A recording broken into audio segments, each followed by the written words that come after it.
नमस्कार, your money में आपका स्वागत है। आपके साथ मैं हूं स्वाति। योर मनी में हमारा मकसद है आपको ऐसी सलाह देना जिससे आपके इन्वेस्टमेंट पर आपको वक्त से पहले और किस्मत से ज़्यादा रिटर्न मिले। आज योर मनी में हमारा फोकस है इंश्योरेंस पर। सवालों के जवाब देने के लिए हमारे साथ है अपना पैसा.com के CEO हर्ष रूंगटा। स्वागत है शो में आपका हर्ष। शुरू करते हैं दर्शकों के सवाल जवाब का सिलसिला। निशिकांत वाघमारे जलगांव से हमारे साथ जुड़ रहे हैं फोन लाइन पर। निशिकांत जी नमस्कार, क्या जानना चाहते हैं आप? मेरा 67 ईयर का ओल्ड होम है जी। तो मेरे को एंजियोप्लास्टी हुई है और पेस मेकर बैठा है। तो मेरे को होल लाइफ कवर कौन सा मिल सकता है क्या अभी ये उम्र में? आपको खुद के लिए दूसरा मेरा सवाल ये है कि रॉयल सुंदरम का एक टोटल हेल्थ का प्लान का एक एडवर्टाइज था। अच्छा। तो वो स्कीम कैसी रहेंगी मेरे लिए? ओके, आपको सिर्फ अपने लिए निशिकांत जी चाहिए हेल्थ इंश्योरेंस पॉलिसी या अपनी वाइफ के लिए भी? नहीं, मैंने और के लिए कोई भी नहीं है। ICICI प्रूडेंट का मैंने एक पेंशन प्लान लेके रखा है। अच्छा। बाकी मेरा सब इन्वेस्टमेंट म्यूचुअल फंड में और में है, लेकिन कवर मेरा कोई भी नहीं, कवरेज भी मेरे पास नहीं। All right. 67 इयर्स इनकी उम्र है हर्ष, वाइफ की उम्र 65 इयर्स। क्या इस उम्र में बहुत दिक्कत होगी कोई हेल्थ इंश्योरेंस पॉलिसी लेने में? हाँ बिल्कुल, दिक्कत तो होगी जैसे जैसे उम्र बढ़ती है। और इनके ऑलरेडी शिकायत है, एंजियोप्लास्टी हो चुकी है, पेसमेकर बैठा हुआ है। लेकिन सबसे पहले आई थिंक निशिकांत जी को एक तो कॉन्ग्रेचुलेशंस करना चाहिए कि इन्होंने अपने इंश्योरेंस नीड्स और इन्वेस्टमेंट नीड्स को अलग रखा हुआ है, उसके लिए आपको मुबारकबाद। अब जहाँ तक हेल्थ इंश्योरेंस का सवाल है निशिकांत जी, मिलने में आपको थोड़ी सी दिक्कत आएगी। फिर भी आपको कोशिश करनी चाहिए, कम से कम 3-3 लाख की पॉलिसी आप लेने की कोशिश करें।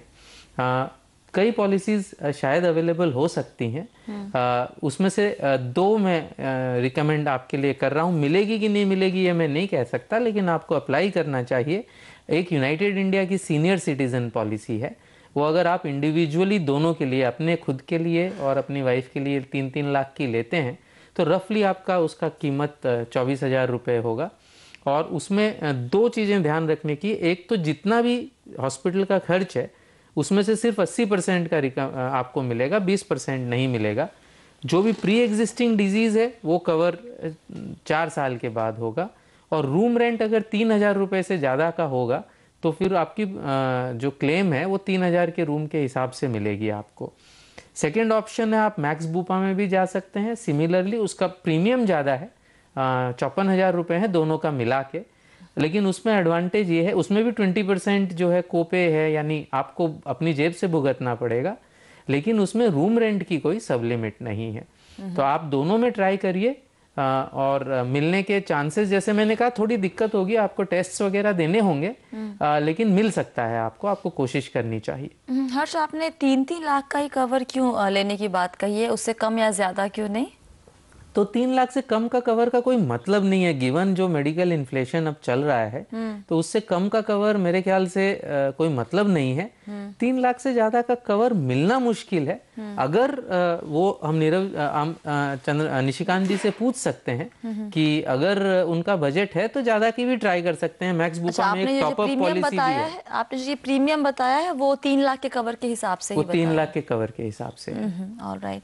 और अगर मान लीजिए कि इनको ये पॉलिसी नहीं मिलती है तो इनके पास और क्या रास्ते हैं अपने मेडिकल खर्चे को पूरा करने के लिए? अपनी सेविंग या इन्वेस्टमेंट में से एक पोर्शन साइड में कर दे मेडिकल खर्चे के नाम पर? बिल्कुल, इनको एक रेगुलर सम जो है लिक्विड फंड्स में या जो है बहुत ही कंजर्वेटिव मंथली इनकम प्लान्स में हर महीने जमा करना चाहिए, ताकि एक कंटिंजेंसी फंड बने। और अगर खुदा ना खास्ता अगर मेडिकल एक्सपेंडिचर आए तो उसमें से ये विड्रॉ करके उसका पेमेंट कर सकें। लेकिन कंटिंजेंसी फंड बनाना बहुत ही जरूरी है, वरना कोई भी जो गोल्स या प्लान्स इन्होंने बनाए होंगे उसमें इनको दिक्कत आ सकती है, इनके रिटायरमेंट की इनकम में दिक्कत आ सकती है। तो निशिकांत जी, आपको 2 ऑप्शन हमने दिए हैं, लेकिन हम ये गारंटी नहीं लेते कि आपको ये प्लान मिल ही जाएंगे। इन केस ना मिल पाए तो आपने अभी तक जितना भी पैसा इन्वेस्ट किया है, अभी आपकी हर महीने जितनी सेविंग हो रही है, उसमें से एक पोर्शन निकाल के आप कहीं संभाल के रखिए। उसे मेडिकल खर्च के तौर पर ही इस्तेमाल कीजिएगा, मेडिकल फंड के नाम से बना के रखिए। उसे छूइएगा मत किसी और काम के लिए, वो सिर्फ और सिर्फ आपके और आपकी वाइफ के लिए, उनकी मेडिकल ज़रूरतों को पूरा करने के लिए अलग से रख दीजिए। अगला सवाल लेते हैं। नीरव शाह गुजरात से हमारे साथ जुड़ रहे हैं फोन लाइन पर। नीरव नमस्कार, क्या सवाल है आपका? Okay madam, good evening madam. Good evening madam पहले तो first of all thank you very much madam, क्योंकि आपके प्रोग्राम के कारण हम लोगों के क्या मीन्स पब्लिक को फायदा भी हो रहा है जी। बहुत बहुत शुक्रिया नीरव। ओके एनीवे मैडम, उसमें क्या चाहे मैं अभी अपने मेरी फैमिली, मेरी मम्मा और मेरी वाइफ और मेरा छोटा लड़का है जो 1 साल का है अभी जी। तो मैडम अभी मैंने अपना जीवन अंकुर आई थी, वो पॉलिसी ऑलरेडी मेरे पास है अभी। जी ठीक है, मैं उसका 4,000 पर क्वार्टर ली, मैं 16,000 पर ईयर भर रहा हूँ। और दूसरी अभी एक मैंने पॉलिसी लेना चाहता हूँ, HDFC लाइफ संपूर्ण समृद्धि इंश्योरेंस प्लान। तो वो बंदा जो आया था जी, तो मैडम वो मुझे बता रहे थे, वो भाई मीन्स 3 लाख कवर के लिए आपको 24,000 पर ईयर प्रीमियम भरना होगा। अच्छा। वो 3 लाख में। हाँ, और जो मीन्स मेरी एज 30 ईयर्स है, तो मैडम उसके हिसाब से वो बता रहे थे आपके पास आफ्टर 15 ईयर्स 9 लाख के करीब मीन्स आपको मिलेगा। सपोज कुछ भी नहीं हो तो आपको 9 लाख के आसपास मिलेगा। क्या सही है मैडम? क्या एक बात बताइए नीरव, आपने कहा भी आपने कुछ दिनों पहले जीवन अंकुर एक पॉलिसी ली है, राइट? हाँ मैडम, वो ऑलरेडी मेरे पास है। किसके लिए ली है? क्या नहीं, वो मेरे लड़के के लिए ली है। लड़के के लिए ली है, उसकी पढ़ाई उसके खर्चे को ध्यान में रख के आपने ये पॉलिसी ली है, राइट? हाँ। और ये जो पॉलिसी है दूसरी वाली HDFC लाइफ संपूर्ण समृद्धि इंश्योरेंस, ये आप क्यों लेना चाहते हैं? नहीं वही मैडम, कि मैं सोच रहा हूँ कि मैं जब मीन्स आफ्टर 15 और 20 ईयर्स मेरे साथ मिनिमम 30 या मिनिमम 50 लाख होना चाहिए। तो मेरे पास SIP सब कुछ चल रहा है, तो मैंने अपना बना है फाइनेंशियल प्लानिंग, कैसे मैं करूंगा ऐसा हो जाएगा। अच्छा, तो आपको लग रहा है कि आपकी प्लानिंग में अगर ये प्लान जुड़ जाए तो आपने जो गोल अपना सेट किया है वो पूरा हो जाएगा आपका। हाँ बस आफ्टर 15 ईयर्स, 15 साल के बाद। ठीक है, चलिए वक्त है यहाँ पे एक ब्रेक का। ब्रेक के बाद हम नीरव के सवाल का जवाब देंगे, ये पता करेंगे कि नीरव को इस पॉलिसी की ज़रूरत है या नहीं, उन्हें लेनी चाहिए या नहीं। इस छोटे से ब्रेक के बाद आप सभी बने रहिए योर मनी के साथ।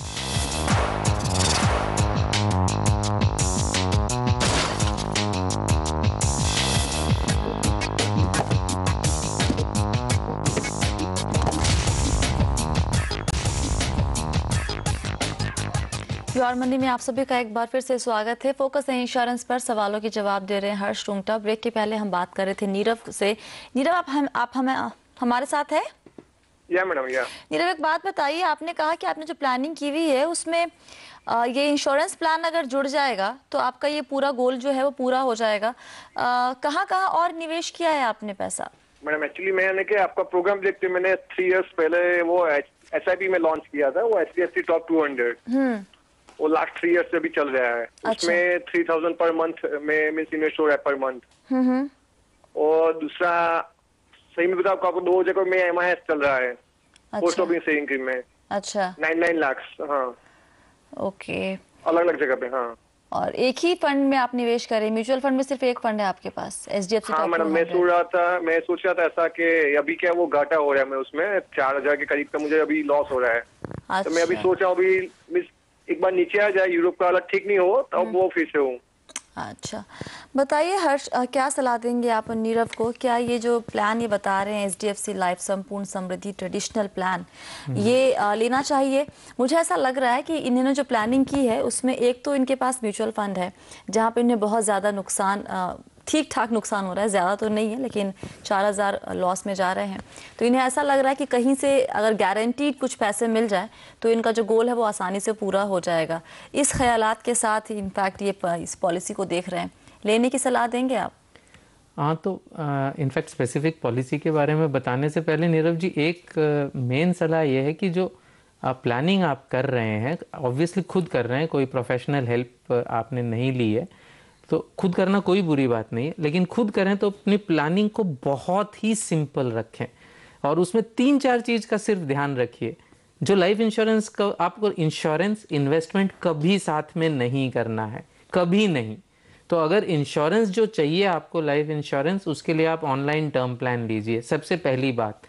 आप इनफ हेल्थ इंश्योरेंस लीजिए। सेकेंड बात, जो इन्वेस्टमेंट आपको करना है, डेट में आपने किया है पोस्ट ऑफिस MIS में, बहुत अच्छी स्कीम है, लेकिन अगर लंबे समय के लिए करना और उस पैसे को हाथ नहीं लगाना है तो PPF शायद पोस्ट ऑफिस MIS से बेटर है, शायद नहीं पक्की बेटर है अगर लंबे समय के लिए आपको पैसा लगाना है तो। और इक्विटी में आपका एक्सपोजर होना चाहिए, बहुत कम है, फिलहाल सिर्फ आप 3,000 रुपये पर मंथ लगा रहे हैं। और इक्विटी में आप एक चीज़ ध्यान रखिए कि अगर जब आप सिस्टमैटिक इन्वेस्टमेंट प्लान करते हैं तो ये तो कोई नहीं बता सकता कि आज लोवेस्ट है, कल लोवेस्ट होगा, कब हाईएस्ट होगा, लेकिन इतिहास गवाह है कि अगर आपने लंबे समय तक सिस्टमैटिक इन्वेस्टमेंट प्लान किया है तो रिटर्न डबल डिजिट्स में मिलते हैं आपको। तो ये आप प्लीज़ डिसकंटिन्यू मत करिएगा, इनफैक्ट मैं तो कहूँगा आप ऐड करिए। जब मार्केट लो होता है उस समय आपका रिटर्न बन रहा है, ये समझिए आप सिस्टमैटिक इन्वेस्टमेंट प्लान में, बिकॉज उस समय आपको यूनिट्स ज़्यादा मिलते हैं जी। तो ये तो रहा एडवाइस जो शायद आपने इस सवाल में नहीं मांगी थी।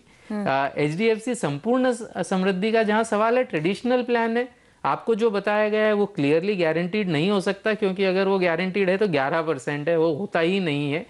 इनफैक्ट 1-1.5% उसमें गारंटीड रिटर्न हो सकता है, मैक्सिमम रिटर्न आपको 5-5.5% मिल सकता है। इंश्योरेंस इन्वेस्टमेंट को साथ में मत करिए, लाइफ इंश्योरेंस इनफ लीजिए, जैसे मैंने पहले कहा, ऑनलाइन टर्म प्लान लीजिए और बाकी का पैसा आप इक्विटी में लगाइए। सही समय अब है, न सिर्फ एग्जिस्टिंग सिस्टमैटिक इन्वेस्टमेंट प्लान को बरकरार रखने का बट उसको और बढ़ाने का। तो आप चाहे अपने एग्जिस्टिंग फंड में ही और लगा दीजिए या और कोई फंड देख सकते हैं, फ्रैंकलिन ब्लू चिप अच्छा फंड है, लेकिन इंश्योरेंस और इन्वेस्टमेंट को प्लीज मिक्स नहीं करिएगा।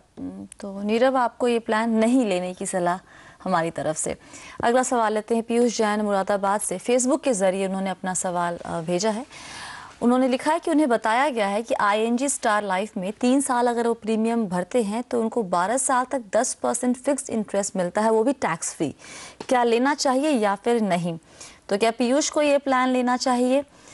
क्या है इस पॉलिसी के बेनिफिट्स, क्या है इसके फीचर्स, ये सब आपको हम बताएंगे इस छोटे से ब्रेक के बाद। आप सभी बने रहिए योर मनी के साथ।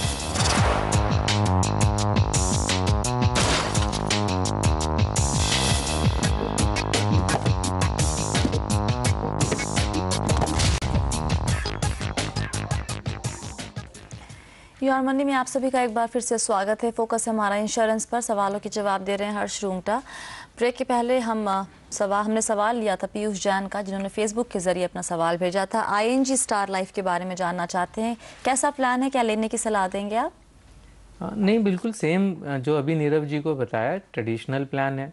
इंटरेस्ट बिल्कुल भी कंपाउंडेड नहीं है, बोनसेस हैं वो पीरियड के एंड में मिलेंगे। रिटर्न कांट भी more than 5%, maximum 6% at best, और गारंटीड भी नहीं है, बिल्कुल भी गारंटीड नहीं है। जो गारंटीड अमाउंट होगा उससे तो 1-1.5% भी ब्याज नहीं बनेगा, तो इसकी तो सलाह बिल्कुल नहीं दी जा सकती।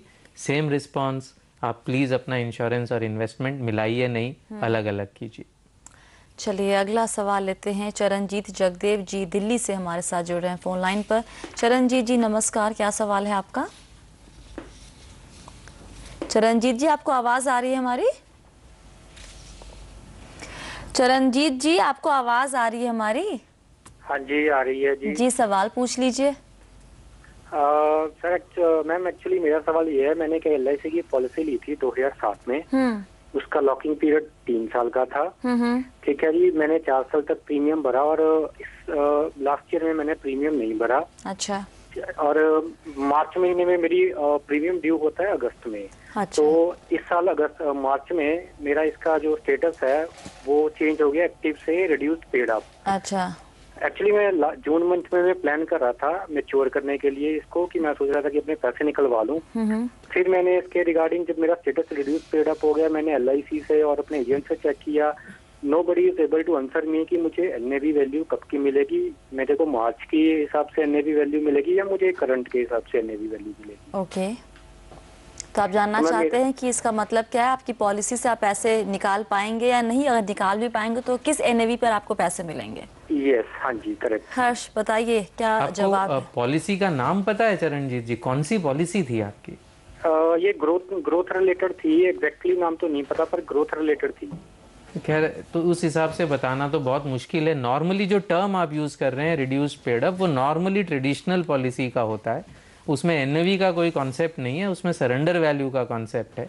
तो एग्जैक्ट एडवाइस तो दे नहीं पाएंगे जब तक आप स्पेसिफिक प्लान नहीं बताते। लेकिन अगर ट्रेडिशनल पॉलिसी है तो जो भी सरेंडर वैल्यू होगी आज की तारीख में वो आपको मिल जाएगी। और अगर यूलिप है, जस्ट इन केस अगर यूलिप है, तो fund value minus whatever are the surrender charges, वो आपको मिल जाएगा। है एक्चुअली मैंने ये टैक्स बेनिफिट के लिए ही ली थी और ये यूलिप ही है। हाँ, तो फिर आपको मतलब ये पॉलिसी स्टेटस आप LIC की साइट से ऑनलाइन भी पा सकते हैं कि एग्जैक्टली आपकी पॉलिसी है कौन सी। वो आप अपना नंबर डालेंगे तो मिल जाएगी और उसी बेसिस पर आपको कोई एडवाइस कर सकता है। उसके बिना एडवाइस करना बहुत मुश्किल है। तो आप ये सलाह दे रहे हैं कि इन्हें सीधे किसी ब्रांच में जाके पता करना चाहिए कि पॉलिसी का क्या हाल चाल है? एक पॉलिसी स्टेटस रिपोर्ट देती है, वो कोई भी ब्रांच में आप जा सकते हैं। जरूरी नहीं है जिस ब्रांच से आपको पॉलिसी मिली वहीं जाइए। अपना पॉलिसी नंबर दीजिए, आपको एक पॉलिसी स्टेटस रिपोर्ट मिलेगी। उसमें कई सारा इंफॉर्मेशन होगा, इंक्लूडिंग ये पॉलिसी कौन सी है, करंट फंड वैल्यू कितना है, करंट सरेंडर चार्जेस कितना है, वो सभी डिटेल एक सिंगल स्टेटमेंट में आपको LIC के कोई भी ब्रांच ऑफिस से मिल जाएगी। ठीक है, चलिए तो चरणजीत जी, आप किसी ब्रांच में जाइए, वहाँ पता कीजिए कि पॉलिसी का स्टेटस क्या है। और हो सके तो अगर आपको फिर भी कुछ समझ में ना आए तो पॉलिसी का नाम दोबारा से हमें ईमेल कीजिएगा, तो हम शायद आपको थोड़ा और सुलझा हुआ, मतलब कोई सलाह जो देंगे वो थोड़ी ज़्यादा क्लैरिटी होगी उसमें। तो एक बार नाम हमें ज़रूर बताने की कोशिश कीजिएगा। बहुत बहुत शुक्रिया हर्ष, आज सभी सवालों के जवाब देने के लिए। और फिलहाल योर मनी में इतना ही, लेकिन जाने के पहले आपको हम बता दें कि इस बार हम चाहते हैं कि इंडिपेंडेंस डे पर आप सिर्फ देश की आज़ादी की सालगिरह ही नहीं मनाइए, बल्कि CNBC आवाज़ के साथ मनाइए फाइनेंशियल फ्रीडम का भी जश्न। हम जानना चाहते हैं आपसे कि आपने फाइनेंशियल फ्रीडम की तरफ कितने कदम बढ़ाए हैं। अगर आपको लगता है कि आपके फाइनेंशियल प्लान में है दम और वो आपको दिलाएगी फाइनेंशियल फ्रीडम, तो शेयर कीजिए अपना फाइनेंशियल प्लान हमारे साथ। 3 सबसे बढ़िया फाइनेंशियल प्लान को हमारे एक्सपर्ट रिव्यू करेंगे और अगर कहीं उसमें कुछ लूप होल रह गए हैं तो वो भी हम दूर करने की कोशिश करेंगे। तो अपना फाइनेंशियल प्लान हमें ईमेल कीजिए अपने नाम और नंबर के साथ mf@moneycontrol.com पर।